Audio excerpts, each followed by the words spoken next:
అదే RTV app వార్తల్ని క్షణాల్లో చదివే అవకాశం ఉంటుంది. ఒక న్యూస్ పేపర్, ఒక టెలివిజన్ ఛానల్ మీ చేతుల్లో ఎప్పుడూ ఉంటాయి. అందరికీ నమస్కారాలు. ఈరోజు అంతర్జాతీయ మహిళా దినోత్సవం సందర్భంగా గౌరవ ముఖ్యమంత్రి వర్యులు ప్రతి జిల్లాలో కూడా పెద్ద ఎత్తున మహిళలందరినీ తీసుకొచ్చి ఈ ఈవెంట్ని గ్రాండ్ ఈవెంట్ కింద వాళ్ళందరినీ పిలిపించి వాళ్ళని ప్రోత్సహించే విధంగా వాళ్ళని ప్రతి ఒక్కరిని కూడా పలకరించి వాళ్ళ కష్టసుఖాలు తెలుసుకొని వాళ్ళని ప్రోత్సహించే విధంగా పెద్ద ఎత్తున కార్యక్రమం చేయడం జరుగుతుంది. దాని నిమిత్తమే ఈరోజు శ్రీకాకుళం జిల్లాలో విజయనగరం శ్రీకాకుళం పట్టణంలో ఈరోజు మహిళలందరూ కూడా సుమారు ఒక 2000 మంది మహిళలతో జిల్లా కలెక్టర్ గారు అధ్యక్షతన శాసనసభ్యులు, నేను, కోన రవికుమార్ గారు, అలాగే బొగ్గు రామమూర్తి గారు, అలాగే శిరీష గారు, మీ అందరం కూడా మరి జిల్లా అధికారులందరితో కూడా ఈరోజు పార్టిసిపేట్ చేయడం జరిగింది. ఈరోజు మహిళల తాలూకు అభ్యున్నతికి ప్రభుత్వం ఎంతవరకు పాటుపడుతుందని దాని మీద, అలాగే సెర్ప్ డిపార్ట్మెంట్ అవ్వచ్చు, మెప్మా డిపార్ట్మెంట్ అవ్వచ్చు, అలాగే ఐసిడిఎస్ డిపార్ట్మెంట్ అవ్వచ్చు, మూడు డిపార్ట్మెంట్లో ఈ కొత్త ప్రభుత్వం ఎటువంటి కార్యక్రమాలు చేస్తుంది.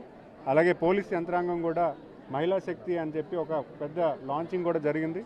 అది కూడా మహిళల తాలూకు రక్షణ కోసం చెప్పి అది కూడా ప్రారంభించడం జరిగింది. అలాగే ఈరోజు గౌరవ ముఖ్యమంత్రి వర్యులు ఒంగోలు కేంద్రంగా చాలా కార్యక్రమాలు చేస్తున్నారు, చాలా ఎంఓఈస్ చేస్తున్నారు. అలాగే మహిళలతో లోన్స్ కూడా ఇవ్వడం జరుగుతుంది. ఒక సుమారు 1000 కోట్ల లోన్స్ ఇవ్వడం జరుగుతుంది.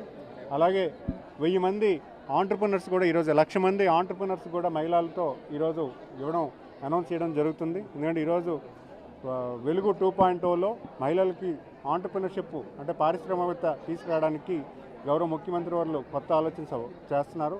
దాని నిమిత్తమే ఈ ఈవెంట్ను కూడా దాన్ని కూడా కార్యాచరణ చేయడం జరిగింది. ఎంతోమంది ఎఫ్పిఓస్ని కూడా ఈరోజు సభకు కూడా వేదికగా తీసుకొచ్చి వాళ్ళు కూడా ప్రోత్సహించడం జరిగింది. ఇవన్నీ కూడా ఎందుకు చేస్తున్నామంటే ఈరోజు గ్రామీణ ప్రాంతంలో బిలో పవర్టీ లైన్లో ఉన్నటువంటి మహిళలందరికీ కూడా ఆంటర్ప్రినర్షిప్ క్రియేట్ చేసి వాళ్ళ తాలూకు అభ్యున్నతి తోడ్పడడానికి పెద్ద ఎత్తున కార్యక్రమం చేస్తూ మహిళలందరికీ కూడా ఆర్థిక అభివృద్ధి జరగాలి, అలాగే వాళ్ళ తాలూకు ఆరోగ్యం కూడా బాగుండాలని, తాలూకా రక్షణ కూడా బాగుండాలని ఇవన్నీ కూడా చేయడం జరుగుతుంది. ఇవన్నీ కూడా ప్రభుత్వం తాలూకా మంచి ఉద్దేశంతో పూర్తిగా యంత్రాంగం పనిచేయడానికి మేము అందరూ కూడా కార్యాచరణ చేస్తున్నామని ఈ వేదిక ద్వారా తెలియజేసుకుంటున్నాను. నమస్కారం. మరిన్ని వీడియోస్ కోసం ఛానల్ ని సబ్స్క్రైబ్ చేయండి. లేటెస్ట్ అప్డేట్స్ కోసం వాట్సాప్ ఛానల్ ని ఫాలో అవ్వండి. ఆ లింక్ డిస్క్రిప్షన్ లో ఉంది.